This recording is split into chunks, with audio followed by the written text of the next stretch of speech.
Assalamu alaikum wa rahmatullahi ta'ala wa barakatuhu.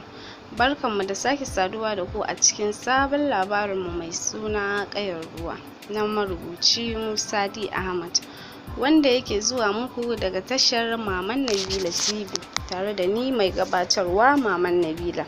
A sha sauraro lafiya. Misalin karfe 10:30 na safe, wani ɗan saurayi ya fito kan titin Asokoro, Abuja, da 'yar jakarsa baƙi a hannu. Ya tsaya yana neman taksi. Yana sanye da riga shuɗi mai dogon hannu, ya yi zanzaro da baƙin wando, yana sanye da baƙin takalma ƙirar Mista da baƙin belt. Gashi da tsawo, kyakkyawa, mai alamun ruwan Fulani da dogon hancinsa irin na Fulani. Sai dai duk da kyawun da yake tare da shi, in ka lura zaka ga yana da 'yar damuwa. Ya sa hannu ya tsayar da taksi, ya shiga kujeran baya ya zauna. Ya ce zan sauka a Jabi tashar Kano. Sun fara tafiya kenan ya juya fuskarsa gefe, ya ga wata 'yar budurwa ita kaɗai a gefensa, ba wani a baya. Ya ji daɗin zama ba matsi. Sai kuma wani mutum namiji a gaba kusa da direba. Ya ce don Allah direba, kar ka ɗauki wani fasinjan, zan biya duka kuɗin fasinjan. Kafin ya sake juya ya ce don Allah ku yi haƙuri, ban gaishe ku ba, sannunku. Budurwar ce kaɗai ta amsa masa, ta ce yauwa sannu. Bai sake magana ba. Ya jingina baya, ya ɗaga kai sama, ya kulle idonsa, ya yi shiru kamar mai tunani. Can an jima ya ji ƙamshin turare rediyo irin wanda kakansa marigayi yake amfani da shi. Ƙamshin ya fara sa shi tunani. A zuciyarsa ya ce kakana Ahmad, Allah ya yi maka albarka ya kuma gafarta maka, ya sa ka cikin masu rabuwa aljanna. Na yi alkawari har ƙarshen rayuwata ba zan fasa maka addu'a ba, kuma ba zan ci amanar ka ba. In Allah ya yarda, kullum zan taimaka wa na ƙasa da ni, kuma in ƙwace ma talaka 'yancinsa duk inda ta kama, in ƙwatar masa. Allah ka cire min son kaina, kuma ka raba ni da sharrin shaiɗan, ka sa na fi ƙarfin zuciyana don na cimma burin kakana marigayi Ahmad. Bai tashi buɗe idonsa ba sai da taksi ta tsaya. Ya buɗe idonsa ya tambayi direba, nawa kuɗin ka duka? Mutum na gaba ya cire kuɗi zai biya. Saurayin ya ce ku bari, duka nawa ne? 500 ne. Ya zaro ya biya. Sun sauka, ya miƙe hanyar cikin tasha. Bai sani ba ashe ya da wata 'yar ƙaramar farar takarda. Ya shiga cikin tasha, ya samu motar Kano. Sauran mutum ɗaya ake nema ta cika. Ya sa jakarsa a ciki, ya koma gefe ɗaya yana cire kuɗi zai biya kuɗin mota. Gashi ka jefar a inda ka sauka. Ya juya ya ga wannan yar da suka zo tare tana miƙa masa 'yar farar takarda. Ya miƙa hannun dama ya karɓa, ya ce na gode. Kawai ya juya, bai sake mata ko kallo ba. Ya juya ya biya kuɗin mota. Ana jiran direban mota ya zo su tafi. Yana tsaye a gefe, ya hango budurwa a gefe. Ta damu, tana duba agogonta, tana gunguni ciki. An kira ta a waya, yana jinta tana cewa na iso tasha, amma ba zan samu tasowa yanzu ba don na iso mota ta riga ta cika. Zan ɓata lokaci, wataƙila in kai dare, sai na iso kawai. Saurayin yana tsaye yana jinta, ta bashi tausayi, kuma ya tausaya mata da gaske. Kawai ya kira ɗan union ya ce don Allah na yi mantuwa, zan sauke jakana in sa a mota na baya kafin ya cika. Zan yi sauri in je in ɗauko kayan in dawo. Ka ɗauki wannan yarinyar ka sa ta a mazauni na. Dan union ya ce to, na riga na ba ma direba kuɗi, ka karɓi kuɗinta a madadin naka. Ya buɗe bayan motar, ya ɗauko masa jakansa, ya sa a motar baya. Saurayi ya ce ma ɗan union, ina kujeran gaba? Ɗan union ya ce ke 'yan mata, ki kawo jakanki ki shiga wannan motar. Ta kawo ta saka. Ya karɓi kuɗinta ya miƙa ma saurayin. Saurayin ya miƙa hannu ya karɓa, ya ce sai na dawo. Ɗan union ya ce kar ka daɗe. Saurayin ya je ya shiga cikin wani hotel, gidan cin abinci. Ya sayi abinci, ya zauna a kujera inda ya fuskanci waje, yana kallon waje. Yana cin abinci a hankali, yana lura da waje. Sai da ya ga motar su budurwan ya tashi, sannan ya fito daga cikin tashan sun tafi, tukun ya fito waje. Bayan zama na awa 1.5, su ma motarsu ta cika, suka kama hanyar Kano. Fasinjoji suna ta surutai a cikin mota. Shi ko ya yi shiru, bai saba irin wannan rayuwa ba. Bai da abin faɗi illa tunanin yaya zai fara sabon rayuwa a garin Kano.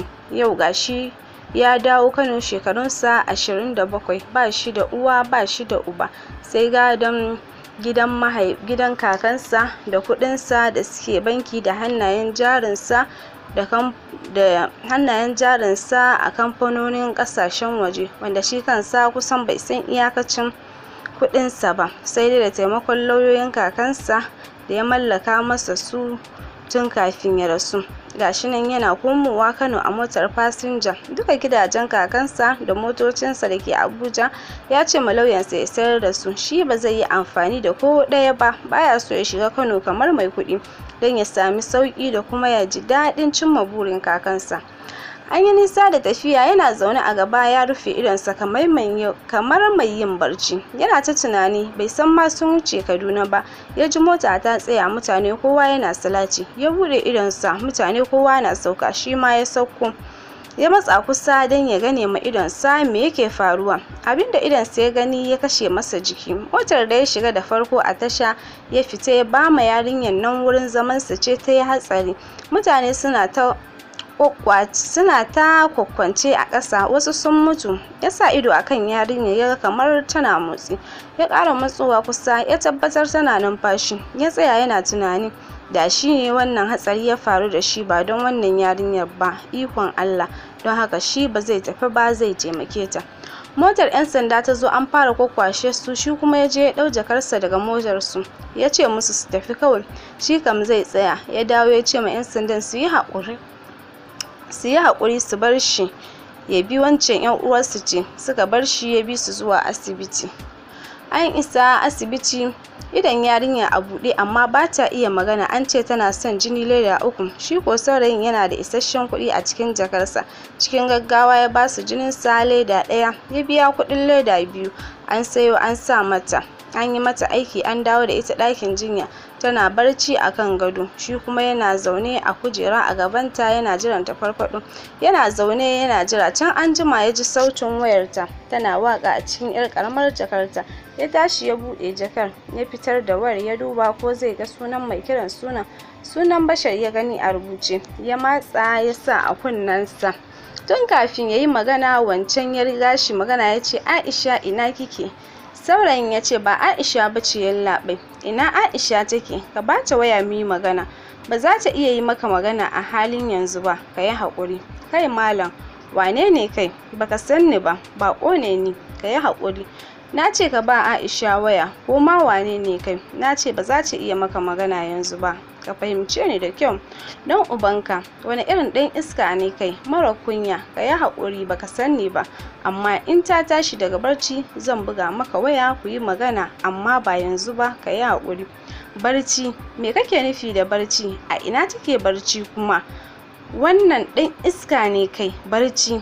Ka yi haƙuri kawai sai ta tashi. Ni ko baka san ni ba, amma na yi maka alƙawarin in ta tashi zan kira ka da wannan waya. In na kama ka zan ci mutuncinka. Ko ma wane ne kai malam? Ko ma wane ne kai? In ji saurayin. Ka zagi ubana, ban ce ma komai ba, yanzu kuma ka ce za ka ci mutuncina. Duka ba su dame ni ba, don na fi ƙarfinka. Duk da haka ba zai hana in ce maka ka yi haƙuri ba. In ta tashi zan kira ka, wawa kawai. Daga ina kake magana, mai ƙarfin hali? Daga Zaria nake magana. Ƙarfe 12 dare saura kaɗan kana Zaria tare da Aisha tana barci a gidanka. Ka ɗau wayar da na saya mata, har kana da zuciya ka ce min ba zan mata magana ba, har sai lokacin da kaga dama zaka kira ni? Lallai zan ci ubanka kuwa. Baka san wane ne ni ba. Saurayin ya kashe wayar, bai jira wancan ya gama surutansa ba. Ya kashe wayar gaba ɗaya, ya mayar mata cikin jakarta, ya kulle jakar. Ya zauna ya ci gaba da aikin jinyar har zuwa karfe 4 na safe. Ya ga ta bude idonta a hankali, bata yi magana ba, tana jujjuya idanunta kamar tana neman wani abin da ya bata. Ya tashi ya je ya kirawo ma'aikatan asibiti. Suka zo suna duba ta, suka ce ba damuwa, tana farfadowa ne, nan da minti 30 za ta iya yin magana. Sai can karfe 5 da minti 4 ta bude bakinta a hankali ta ce, ina nake don Allah? Saurayin ya ce mata, kina asibiti ne. Me ya faru da ni? Ina ummata take? Ki kwantar da hankalinki, tana zuwa.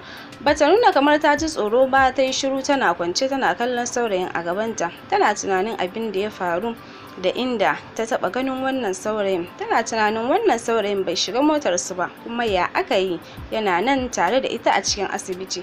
Hankalinta ya dawo, tana mamaki, tana gode wa Allah. Yaya kike jin jikinki? Ya tambaye ta. zuciyata tana min ciwo, saki ji sauki in Allah ya yarda. Bari alluran da aka yi miki a cikin jikinki su warware, karki damu. Bata ce komai ba, ta shiru kawai a kwance. Saurayin ya tashi ya shiga wurin ma'aikatan ya tambaye su ko za ta iya shan shayi, suka ce masa za ta iya sha, bayan ta sha za a iya bata magani ta sha. Ya fita waje misalin karfe 6 ya shiga wani shago ya sayi flax da kayan shayi da dai duk abin da ya san mara lafiya zai nema. Ya dawo ciki ya ajiye sauran kayan, ya ɗau flax ya shiga wurin ma'aikatan asibiti ya karɓo ruwan zafi. Ya dawo wurinta ya haɗa mata shayi, tana kallon ikon Allah. Ya tashi ya miƙa mata, tana kallon sa kamar ba za ta karɓa ba, bata san shi ba kuma tana jin yunwa. Ya kamar ba za ta iya tashi ta karɓa ba ne. Ya ajiye kofin shayin akan tebur, ya zo ya sa hannu a hankali ya ɗaga ta. Ki matso sama kaɗan. Ta matso, ya sa mata filo a baya guda biyu, ya jingina ta da bayanta a kan filon, sannan ya ɗauko shayin ya miƙa mata da burodi. Ta karɓa a hankali tana sha, tana kallon sa, tana tuna irin nata tunanin a zuciyarta. Har ta gama sha, shi kuma yana karanta jarida. Ya tashi ya miƙa mata ruwa da magani, ta karɓa ta sake kwanciya. Bayan ya bata maganin ta sha ta yi barci. Misalin ƙarfe 10 ta tashi da kanta. Bayan da ta dawo ita kaɗai ta kwanta, ya ga alamun ta ɗan ji ƙarfin jikinta kaɗan. Ya tashi ya matso kusa da ita ya tambaye ta, yaya kike jin jikinki? Ta ce da sauƙi. Yanzu za ki iya tunanin abin da ya faru da ke? Tana amsa masa a hankali, tana kallon fuskansa. Ta ce masa, na san mun yi hatsarin mota ne. Kin san lokacin da aka kawo ki nan asibitin? Ban sani ba. A ina ƴan uwanki suke? Ina nufin iyayenki, domin in kira su su zo. Ta buɗe idonta sosai, ta ce, ba ka ce tana zuwa ba? Na ce tana zuwa ne don kar hankalinki ya tashi. Ban san mamanki ba, ban taɓa ganin ta ba, kuma bata kira ba. Yaya na san tana zuwa? Ya ɗan yi shiru yana mata murmushin ƙarfin hali, ya ci gaba da cewa, a ina take in kirawo miki ita? Tana cikin Kano. Ya sake ce mata, jiya da daddare bayan an gama miki aiki kina barci, wani mutum ya kira a wayanki, na ga sunan shi Bashar. A take ta yi kamar ta firgita, ta ɗaga hannu na dama ta ɗora shi akan ƙirjinta, ta buɗe bakinta ta ce, ka gaya masa na yi hatsari ne? Dare ne sosai lokacin, ban so in ɗaga masa hankalinsa. Na ce mishi kina barci ne. Fuskanta ya ɗan sake, ta ce, ayya, na gode maka. Ta sake gyara kwanciyanta. Na ce masa in kin tashi zan kira shi, ka yi haƙuri ka kira shi don Allah, ka ce mishi su taho tare da umma da yayana. Zan yi amfani da wayanki don su yi hanzarin zuwa ba shakku. Ta ɗaga kai ta ce, akwai ɗan kuɗi a cikin jakana, ka ɗauka ka sayi kati. 750 ne, ka yi min lodi a ciki, sauran ragowar kuɗin kuma ka sayo min abarba da lemo don Allah. Ya tashi ya ɗau jakanta ya buɗe, ya ɗauki wayarta kawai, Sony Ericsson K500, bai ɗauki kuɗi ba. Tana kallon sa ya ce, ina dawowa. Ya fita waje ya sa kuɗi a wayanta, ya mammatsa, ya nemo sunan Bashar ya kira shi. Amsawar Bashar shine, munafuka, kawai don ki gwada min ke ma karuwa ce, wai har zaki ba wani sakare waya ya amsa min wai kina barci, don kawai in tabbatar kina kwanan gida. Ba Aisha ba ce, ka yi haƙuri. Bashar ya ce, kai, in na kama ka zan kashe ka. Saurayin ya ce, kai fa wawa ne, ubanka ne wawa. Na gode, duk da zagin da kai min ba zai hana ni in baka saƙon Aisha ba, don na mata alƙawarin zan kira ka. Kar ka manta, bashi ka ci. Wace irin saƙo wanda ya wuce wannan wulaƙancin saƙonnin? Kuma kai min alƙawarin zaka saurare su duka ɗaya bayan ɗaya.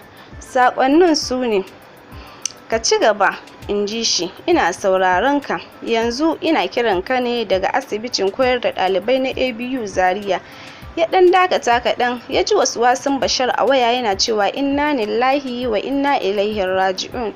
Sun yi hatsari da mota da daddare, ban gaya maka ba don kar hankalinku ya tashi, amma yanzu ta farfaɗo. In na koma ciki zan bata wayar wanda ka saya mata da kuɗinka mai kuɗin duniya. ku yi magana da ita, ta ce kuma ka ɗauko yayanta da ummanta ku taho tare. Na biyu, duk zagin da kai min bata min illa ba ko kamar ƙwayar zarra, don na tabbata kai wawa ne butulu, kuma na yi imanin na fi ƙarfinka. Ka guji ran da ni da kai za mu haɗa ido huɗu, don ko in ban ci maka mutunci ba, to na yi maka alƙawarin zan ƙwace maka wannan kyakkyawar Aishar da kake min ihun hauka a kanta. Ku zo ku ɗauke ta, na riga na gama muku jinya. Saƙonnin guda biyu kenan, sai kuma ka saurare ni nan da minti 15 in na shiga gida ka buga mata waya ku yi magana da Aisha. Kafin Bashar yi wata magana, saurayin ya kashe wayan, ya koma cikin asibiti, ya same ta tana jingine da bayanta a zaune akan gadonta kamar yadda ya jingina ta ɗazu. Ya miƙa mata wayarta, ya kuma miƙa mata baƙar ledan su lemo da sauransu, ya ce mata, na kira shi na ce masa su taho da wuri dukkansu, kina marmarin ganin su. Yana murmushi, na gode, Allah ya saka maka da alkhairi. Ya zauna a kujera ya buɗe jaridar da ya sayo a waje yana karantawa. Can anjima ta buɗe baki ta ce, don Allah ka yi haƙuri, ina so in sha ruwa. Ya yi murmushi, ya naɗe jaridarsa, ya tashi ya ce, ba damuwa, aikin jinyanki nake a nan. Ya ɗebo ruwa ya miƙa mata, ta karɓa ta sha. Ta miƙa masa kofin, ya karɓa ya ajiye, ta sake jinginawa tana kallon sa. Ya ga ta ɗau wayarta tana matsawa, ya san tana so ne ta kira wani. Ya tashi ya ce mata, ina zuwa. Ya shiga cikin wurin ma'aikata. Jimawa kaɗan ya dawo da rasit a hannunsa, ya miƙa mata ya ce, wataƙila su sallame ki anjima ko kuma gobe da safe, in su ummanki sun zo sai ku koma gida tare. Ta sauke kanta, ta buɗe rasit da ya bata, ta ga ya biya mata kuɗin asibiti 26,000, ya sa an rubuta sunan Aisha Bashir. Abin ya ɓata mamaki, ta ɗago ido ta kalle shi ta ce, na gode. Ba bincike, ya yi dariya ya ce, ba komai, za ki warke. Ta sake buɗe baki ta ce, ɗazu da ka fita waje ma'aikatan asibiti sun zo sun duba ni, sun tambaye ni ko kai mai gidana ne. Me yasa su irin wannan tambayar? Sun ce min ka bani jininka an sa min, bai ishe ni ba, ka sake biyan kuɗin wasu jinin leda 2, ka kwana a zaune, kuma duk abin da ake nema duka ka siyo. Da safen nan kuma ka tashi ka raba ma sauran masu jinya naira 2,000. Abin ya ba su mamaki. Kana ji da jinya kuma baka fasa ma wasu alkhairi ba. Saurayin ya murmushi ya ce mata, kowa da kika gani a raye a duniya rabonsa yake ci, sai dai kawai baka san ta ina ne rabonka na gobe zai same ka ba. Na ce musu taimako na kake yi, ni ma ban taɓa ganin ka ba. Na buɗe ido na ne kawai fuskanka na fara gani. Abin ya ba mu mamaki duka. Ba su yarda ba, sun ce sam kai mai gidana ne. Abin ya bin mamaki. Na gode, rabonki kike ci. Yana murmushinsa kawai. Daman ina zaka je ne? Nan asibitin ne zaka zo ne ko kuma Kano? Za ni Kano ne. Ce me ya kawo ka nan? Kai kuma bayan ba a cikin motar mu kake ba. Muna tahowa za mu je Kano, muka samu motar ku ta yi hatsari, da muka sauka na ganki. Sai yayi shiru ya ɗan yi murmushi, ya ce ki kwanta ki jira su mamanki kawai, Allah ya kiyaye na gaba. Ta ce zan kwanta, amma da ka ganni me ya faru? Tana jingina tana kallon sa. Da na ganki shimfiɗe cikin gawarwaki da jini, duk gashin jikina ya tashi. Kin cece ni a cikin tasha, ba dan na sauka a cikin motan ba da wannan abin zai faru da ni ne. Tunda kin cece ni, mai zai hana ni na taimake ki? Bai fasa murmushi ba. A Kano kake da zama? Ya kaɗa kansa ya ce, yawo nake zuwa, amma in garin ta min daɗi zan yi tunanin zama a can. Za ta buɗe baki ta yi magana kenan wayanta ta fara ƙara. Ta ɗauka ta duba ta matsa ta ce, yaya na ji sauƙi. Ta sake cewa, ku yi sauri ku iso, don Allah ku yi sauri, na ji sauƙi. Wanda yake tare da ni ya riga ya yi min komai da komai. Ta sake yin shiru kan ta ce, yana nan, don Allah ku yi sauri, na gaji. Ta kashe waya ta juyo ta ce masa, su umma da yayana da Bashar sun kusan isowa, suna hanya, na gode, Allah kawo su lafiya.